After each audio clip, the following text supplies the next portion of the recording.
Salam alaikum wa zulfillah wa nusaha ftorkum. J'espère que vous allez bien, j'espère que vous avez passé une belle journée du ramadan et que vous profitez de ce ramadan en dépit de tous les problèmes socio-économiques et politiques qui nous gâchent la fête. Justement, nous allons parler d'un sujet qui vous martyrise, qui vous inquiète, qui vous énerve, qui vraiment vous fait souffrir, la cherté de la vie et l'inflation. La cherté de la vie et l'inflation. Jamais nous n'avons connu une période aussi compliquée pour notre portefeuille avec des augmentations de prix incessantes, avec une inflation galopante, avec des problèmes de pénurie. Et même si les pénuries n'ont pas été très fortes, très puissantes, très intenses pendant ce mois de Ramadan, les prix sont inaccessibles quand les produits sont disponibles. Le commun est mortel pour les familles nécessiteuses, pour les familles modestes. Il est très difficile d'acquérir des produits à des prix, au prix auquel ils sont affichés. Les viandes, les fruits, les légumes, chef d'un épisode de l'oignon et de la banane, n'en parlons pas des viandes qui sont devenues un luxe que seuls les riches peuvent se permettre. En Algérie, la cherté de la vie est visiblement et inévitablement le problème numéro un de toute la population. Alors justement, pour comprendre l'ampleur de la cherté de la vie, on va essayer de faire un comparatif parce que effectivement, la cherté de la vie en Algérie n'est pas un problème purement algérien. Nous allons faire un comparatif avec le voisin marocain, le pays ennemi. Voilà, parce que moi, j'aime transgresser les règles, j'aime provoquer. Nous allons oser et comparer les deux situations dans les deux pays. Nous allons prendre des statistiques officielles, des chiffres officiels. Nous allons voir comment la cherté de la vie, comment l'inflation se porte dans les deux pays ennemis du Maghreb. Les deux pays qui sont séparés par un fossé de malentendus, de tensions, d'incompréhension. Les deux pays qui s'opposent dans d'interminables guerres diplomatiques, médiatiques et fratricides autour de leadership régional, les deux pays qui prétendent au statut de puissance régionale, les deux pays qui veulent dominer l'Afrique du Nord et le Maghreb. Et on va voir au bout de cette émission que les deux pays sont très fragiles et que les populations des deux pays souffrent énormément de l'inflation et de la cherté de la vie et que les deux pays n'arrivent pas du tout à contrôler, à freiner l'augmentation des prix, bien au contraire. Nous allons commencer par le Maroc et Jema'a. D'abord une précision. Au Maroc, en Algérie, nous avons les statistiques de l'Office national des statistiques. En Algérie, il y a une source officielle, l'ONS, l'Office national des statistiques, qui est un organisme gouvernemental qui relève du ministère des statistiques et des statistiques, pas d'économie numérique, ministère de la numérisation et des statistiques, et qui relevait auparavant du ministère des Finances. Au Maroc, on a l'équivalent, ça s'appelle le Haut Commissariat au Plan. Le HCP, le Haut Commissariat au Plan, qui relève du ministère des Statistiques. Au Maroc, ils ont ce qu'on appelle le ministère des Statistiques. Le Haut Commissariat au Plan, c'est lui qui délivre, qui produit, qui est chargé de produire les statistiques, les analyses statistiques qui retracent l'évolution socio-économique et démographique du pays, du Maroc. Ça s'appelle le Haut Commissariat au Plan. Toutes les publications des statistiques officielles au Maroc passent par le Haut Commissariat au Plan, qui relève encore une fois du ministère de la planification au Maroc. Alors, nous allons commencer par le Maroc. Où en est-on avec l'inflation au Maroc? Au Maroc, les dernières statistiques du HCP, le Haut Commissariat au Plan, et au mois de février 2023, les derniers chiffres les plus actualisés, là, le taux d'inflation général a atteint 10,1%. Il y a le rythme de l'évolution des prix en général, tout produit de consommation confondu, a atteint 10,1% par rapport à février 2022. Nous sommes dans une sorte de moyenne mondiale, c'est très proche de la moyenne européenne, de certains pays européens, avec 10%. Nous sommes donc l'inflation est très forte, très puissante au Maroc. En Algérie, il n'y a pas de différence, pratiquement aucune différence, puisqu'en Algérie, le taux d'inflation, le taux global de l'inflation au mois de février 2023, et durant la même période, a été de 9,9% selon l'Office national des statistiques, l'ONS. Le dernier bulletin, le dernier indice des prix à la consommation de l'ONS nous apprend que le taux d'inflation générale en Algérie, au mois de février 2023 par rapport à février 2022, 9,9%. Le Maroc, 10%, 10,1%. L'Algérie, 9,9%. Nous sommes il y a une grande similitude, pour ne pas dire que l'Algérie, je pense que ce sera le titre de l'émission, les Algériens et les Marocains sont exactement tous ensemble dans le même bateau face à l'inflation et la cherté de la vie. Il y a le même rythme d'augmentation des prix. Sauf qu'à la différence, l'Algérie est un pays pétrolier, il est censé avoir profité profiter des revenus pétroliers et gaziers de l'année 2022, des revenus records avec avec des prix qui ont flirté avec la barre de 130 dollars le baril. Le Maroc n'a pas de pétrole et de gaz. Le Maroc est un pays endetté à hauteur de plus de 60 milliards de dollars, 64-65 milliards de dollars pour assurer son développement. Son économie elle est plus diversifiée, mais il n'a pas de pétrole et de gaz. L'Algérie a du pétrole et du gaz et malgré cela, n'a pas freiné le rythme d'évolution des prix, ni le rythme de l'inflation, c'est-à-dire l'augmentation du coût de la vie, la cherté de la vie. La vie donc est aussi chère au Maroc qu'en Algérie. En tout cas, la hausse des prix, la hausse des prix des produits de large consommation a le même rythme au Maroc qu'en Algérie. 9,9% en Algérie, 10,1% au Maroc. Maintenant, on va voir par catégorie de prix.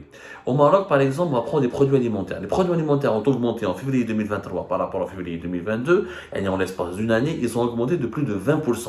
20,1%. Les produits non alimentaires, 3,6%. Les produits, par exemple, de la santé ont augmenté à 8,3%, de 0,4% pour les produits de la pharmacie et de la santé, et 8,3% pour les produits pour le transport.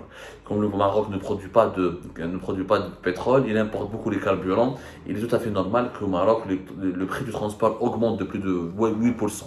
Alors que la santé, ça reste quand même une performance 0,4%. Mais les produits alimentaires, la hausse des produits alimentaires a été de 20%. C'est pratiquement aussi la même chose qu'en Algérie. En Algérie, l'augmentation des prix alimentaires a été de plus de 15% en février 2022. 20% au Maroc, 15% en Algérie. Nous sommes dans le même ordre de grandeur. Il y a 5% de différence. Mais en Algérie, c'est très spécifique. Le produit alimentaire, qu'il y ait les biens alimentaires industriels et qu'il y ait les produits agricoles. Quand on prend les produits agricoles frais, en Algérie, ils ont augmenté de plus de 25%. En février 2023 par rapport à février 2022. 45,2% pour les viandes, 45% pour les fruits. Les produits alimentaires industriels ont augmenté uniquement de 5,3%. Les fromages et les dérivés, comme les produits laitiers, ont augmenté de 15,5%. Nous sommes pratiquement comme au Maroc, sauf que le Maroc, la moyenne générale de l'augmentation des prix des produits alimentaires est de 20%. Au Maroc, par exemple, le prix des produits alimentaires hors alcool et tabac a augmenté aussi de 20%. C'est les mêmes moyennes, sauf que certains produits en Algérie ont augmenté beaucoup plus, à des rythmes beaucoup plus affolants qu'au Maroc. Regardons par exemple les légumes. Les fruits et les légumes en Algérie, c'est 25% d'augmentation. Je dis bien 25% en général. Et ça, c'est pas mes chiffres, c'est les chiffres de l'ONS. C'est les chiffres de l'ONS, l'Office national des statistiques. Regardons par exemple ce qu'on appelle les fruits tout seuls, c'est 45%. Les viandes, pardonnez-moi, c'est 45%. Les fruits, c'est 25%. Les produits agricoles en général, c'est 25%. Les fruits, c'est entre 25 et 40%. Les viandes, c'est entre 45 et 50%. Ça reste très cher. Tous les produits agricoles frais, c'est 25,5%.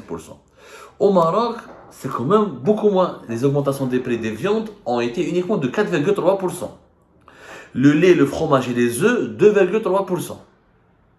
Donc, la vie, en fait, les prix au Maroc ont augmenté de façon beaucoup plus ralentie. Les hausses des prix de la viande, par exemple, et des œufs et des produits laitiers a été beaucoup moins importante au Maroc qu'en Algérie. Les légumes, c'est 17,8%. Les fruits, 5,7%. On est loin des 25,5% de l'Algérie.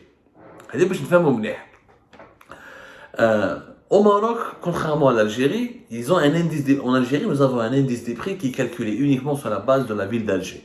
On n'a pas des statistiques approfondies qui concernent Oran, Tlemcen, Constantine et Annaba.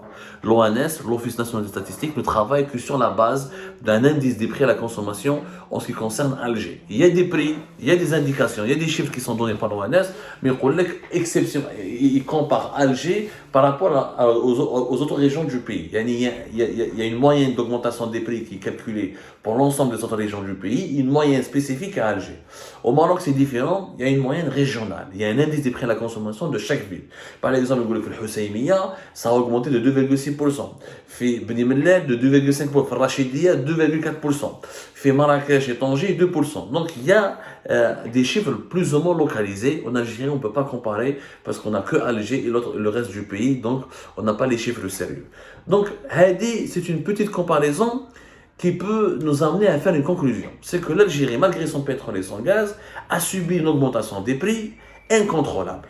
Incontrôlable. Et que malgré ses richesses, elle n'a pas su comment injecter de l'argent nécessaire pour booster sa production nationale ou là pour plafonner les prix, pour contrôler les prix, pour empêcher que les Algériens ne souffrent de ces augmentations de prix. Au Maroc, qui est un pays plus pauvre, parce qu'il n'a pas de pétrole, il n'a pas de gaz, les augmentations des prix sont pratiquement similaires à ceux de l'Algérie, mais dans certains produits clés pour la consommation, notamment les produits alimentaires, comme les viandes, les légumes et les fruits, au Maroc, les augmentations de prix ont été beaucoup moins importantes qu'en Algérie. Parce qu'en Algérie, nous sommes de 25 à 45%, au Maroc, nous sommes entre 4, 5 et 17-18%. C'est pas du tout le même ordre de... Les variations sont totalement différentes, sont beaucoup plus élevées en Algérie qu'au Maroc. Donc, la cherté de la vie est effectivement pas un problème purement algérien, puisque la cherté de la vie est aussi chère et l'inflation augmente au Maroc. Le taux d'inflation globale, 10% au Maroc, 9,9%. Sauf que l'Algérie, elle a les atouts, elle était censée avoir les atouts financiers nécessaires, notamment grâce aux revenus du pétrole et du gaz, pour opérer une politique qui aurait dû en tout cas, qui aurait pu freiner la cherté de la vie. On aurait pu. Et en plus, attention, au Maroc, on compare le Maroc avec l'Algérie, alors qu'au Maroc, les subventions sociales et les transferts sociaux au Maroc sont nettement moins élevés. La totalité des transferts sociaux en Algérie sont de plus de 38 milliards de dollars. Les subventions sociales directes et indirectes. Au Maroc, on est à 14-15 milliards de dollars, 15, yarabbi, 11, yarabbi, entre les chiffres les plus prometteurs, les plus optimistes des sources marocaines et les 14-15 milliards de dollars de subventions directes et indirectes. En fait, réellement, c'est entre 11 et 12 milliards de dollars de subventions directes, sociales, directes et indirectes, et ce qu'on appelle les transferts sociaux. Et l'État algérien dépense 3 fois plus d'argent, pour ne pas dire presque 4 fois plus d'argent, pour subventionner les produits de large consommation. Et pourtant, la vie en Algérie est aussi chère qu'au Maroc, puisque l'augmentation des prix a un rythme aussi élevé, si ce n'est pas encore plus élevé qu'au Maroc pour certaines catégories de produits, comme les viandes, comme les œufs, les produits laitiers, ou les fruits et légumes. Donc, c'est vrai que ce n'est pas un problème purement algérien, mais c'est un problème beaucoup plus grave en Algérie qu'ailleurs. Parce que l'Algérie, elle a beaucoup d'argent, donc elle est censée trouver des solutions plus facilement qu'un pays comme le Maroc. L'Algérie, en plus de son pétrole et de son gaz, elle dépense beaucoup pour les transferts sociaux, elle subventionne les produits de première base, de première nécessité, les produits de base sont subventionnés, beaucoup de services publics, comme la santé, l'éducation et les services publics, le transport, etc., sont subventionnés, et malgré cela, la vie, elle est chère. Et malgré ça, la vie est chère. Donc il y a un problème de mauvaise gestion. Il y a un problème de mauvaise gestion, il y a un problème de mauvaise attribution, de mauvaise répartition de ces budgets publics qui sont censés servir aux transferts sociaux, aux subventions sociales directes ou indirectes. Au Maroc, il y a une meilleure gestion, c'est que malgré qu'il n'y a pas de pétrole et de gaz, malgré le fait qu'il n'y a pas beaucoup de politique, il n'y a pas une importante politique sociale, malgré le fait qu'il n'y a pas beaucoup d'argent, beaucoup de budgets qui sont accordés aux subventions sociales directes et indirectes comme en Algérie, et le rythme de l'inflation est similaire et le même comme en Algérie, et certaines augmentations des prix au Maroc sont moins importantes qu'en Algérie, notamment en ce qui concerne les viandes, les produits laitiers, certains fruits et légumes. Donc qui remporte le match? Ni l'Algérie ni le Maroc, parce qu'ils sont tous les deux perdants. Les Marocains et les Algériens sont tous ensemble dans le même bateau face à l'inflation, face à la cherté de la vie, sauf qu'encore une fois, les Algériens, malgré les richesses de leur pays, malgré les ressources financières de leur pays, ont du mal, encore une fois, à vivre décemment et dignement dans leur pays, alors qu'ils ont tous les moyens pour pouvoir faire reculer la cherté de la vie, parce qu'on peut plafonner les prix, on peut utiliser beaucoup plus consciemment, et beaucoup plus intelligemment, et de façon beaucoup plus pragmatique des subventions sociales directes et indirectes, pour limiter l'impact de la cherté de la vie sur le niveau de vie et la qualité de vie de notre population. C'est malheureusement pas le cas, et c'est pour ça que nous sommes pratiquement dans la même catégorie, où là on est dans le même bateau que les Marocains et les Marocains qui eux malheureusement n'ont pas les mêmes subventions sociales, n'ont pas les mêmes ressources en devises, n'ont pas les mêmes sources, n'ont pas le pétrole, n'ont pas le gaz, n'ont pas la même politique sociale, n'ont pas les mêmes ressources budgétaires pour les subventions sociales directes et indirectes, mais qui arrivent quand même à s'en sortir aussi bien, ou là en tout cas ils s'en sortent pas plus mal par rapport aux Algériens.